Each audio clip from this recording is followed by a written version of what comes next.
Hello guys. आज हम start करेंगे biomechanics. Reference book is Susan J Hall. और बुक्स की जो बुकिश लैंग्वेज है, जो बुकिश डेफिनेशंस हैं, वो भी देखते चलेंगे और साथ साथ हम उनको इजी लैंग्वेज में डिफाइन भी करते चलेंगे। So let's start. What is biomechanics? Biomechanics, अगर हम वर्ड को ब्रेक करेंगे, bio means life and mechanics means study of action of forces, जैसे कि आपको दिख रहा है। Biomechanics, simply the applications of mechanical principles in study of living organism means human body। मतलब कि जो मैकेनिक्स है, जो भी study of action of forces हैं, वो ह्यूमन बॉडी में कैसे एप्लीकेबल है।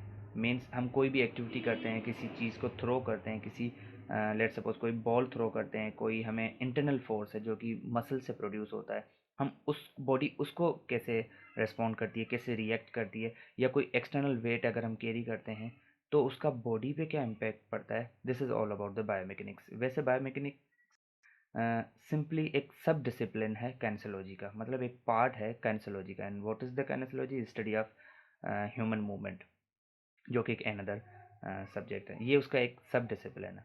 तो biomechanics, bio means it's related to the human body, ये वाबस्ता है ह्यूमन बॉडी से, लिविंग ऑर्गेनिज्म से।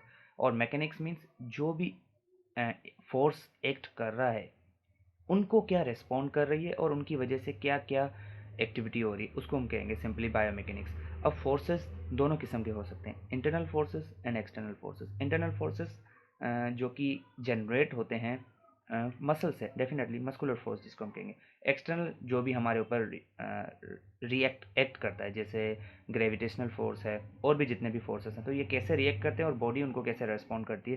This is all about the biomechanics. अब बायोमेकेनिक्स में हम मैकेनिक्स को देखेंगे तो it's a branch of physics that analyse the action of forces on particles and mechanical system.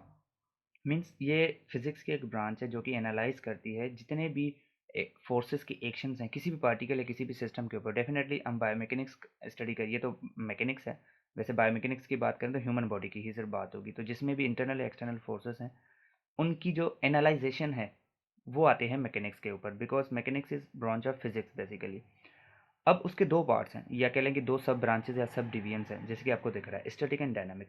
नाम ही बताता है, स्टैटिक मीन्स या तो रेस्ट वाली पोजीशन में हो या तो moving with a constant velocity. अगर ये कांस्टेंट वेलोसिटी के साथ मूव करेगी तो acceleration would be the zero.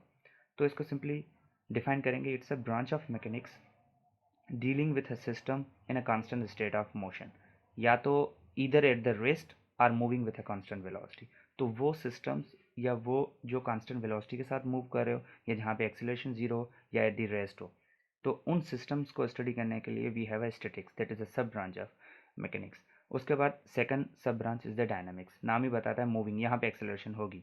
Definition देखेंगे, the branch of mechanics dealing with a system that is subject to the acceleration, means there is acceleration, there is presence of acceleration।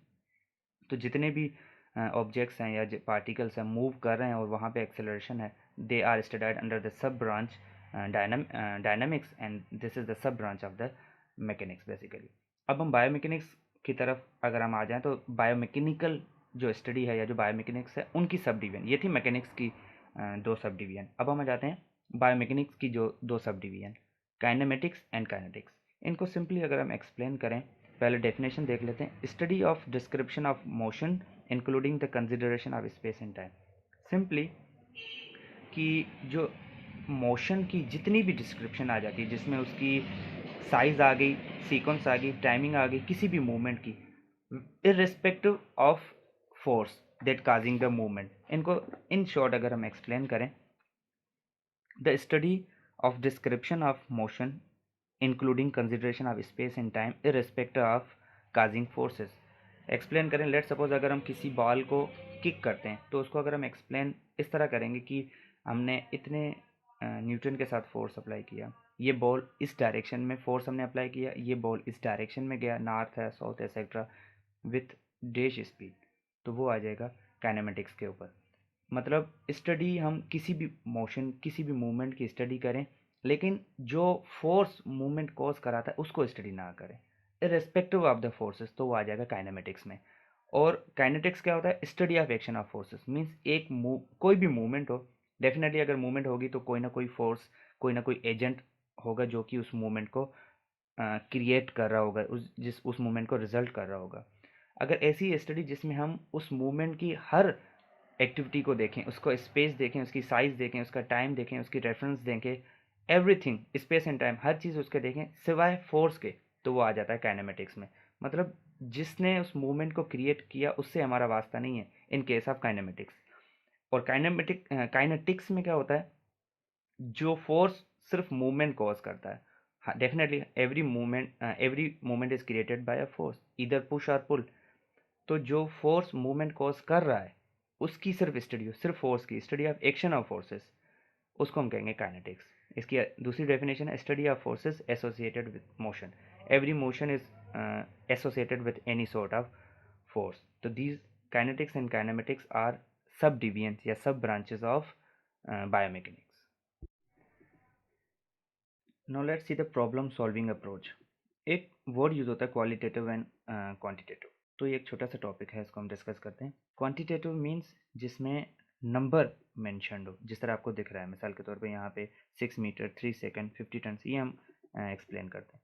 और qualitative जिसमें quality, नाम ही बताता है, जिसमें quality का discuss हो। तो क्या होता है कि जो ह्यूमन मूवमेंट का जो एनालिसिस है वो या तो क्वालिटेटिव होगा या क्वांटिटेटिव होगा।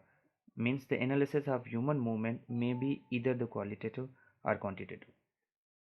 क्वांटिटेटिव में क्या होगा कि हम उसमें अगर डेफिनेशन देखें, quantitative implies that numbers are involve, उसमें हम नंबर को मेंशन करते हैं।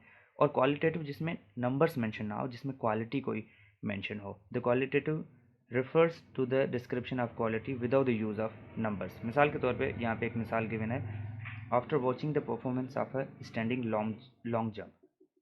अगर कोई लॉन्ग जंप परफॉर्म होता है तो उसको देख के उस पर जो दो अप्रोचेस हैं, तो उस पर क्वालिटेटिव अप्रोच ये हो सकती है कि that was a very good jump.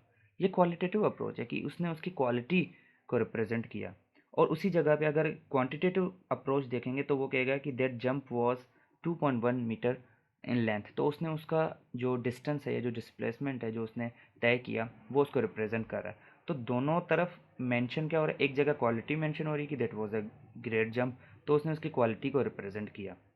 और दूसरी जगह उसकी क्वांटिटी को, कि एग्जैक्टली इतना जो डिस्टेंस है वो उसने तय किया। यहाँ पे कुछ एग्जांपल्स हैं क्वांटिटेटिव के, जैसे गुड, क्वालिटेटिव के जैसे good, poor, long, heavy, flex, rotated, spiffy. ये क्वालिटीज़ हैं, यहाँ पे नंबर मेंशन करने की ज़रूरत नहीं। हम कहेंगे लॉन्ग गुड जंप मिसाल के तौर पे, गुड परफॉर्मेंस। तो ये क्वालिटेटिव, ये क्वालिटीज़ हैं उसकी, इसीलिए ये क्वालिटेटिव अप्रोच है। क्वांटिटीज़ में एग्जैक्टली न्यूमेरिक आते हैं, नंबर्स आते हैं, जैसे 6 मीटर हो गया, 3 सेकंड्स हो गया, 50 टन्स हो गया, इस तरह करके।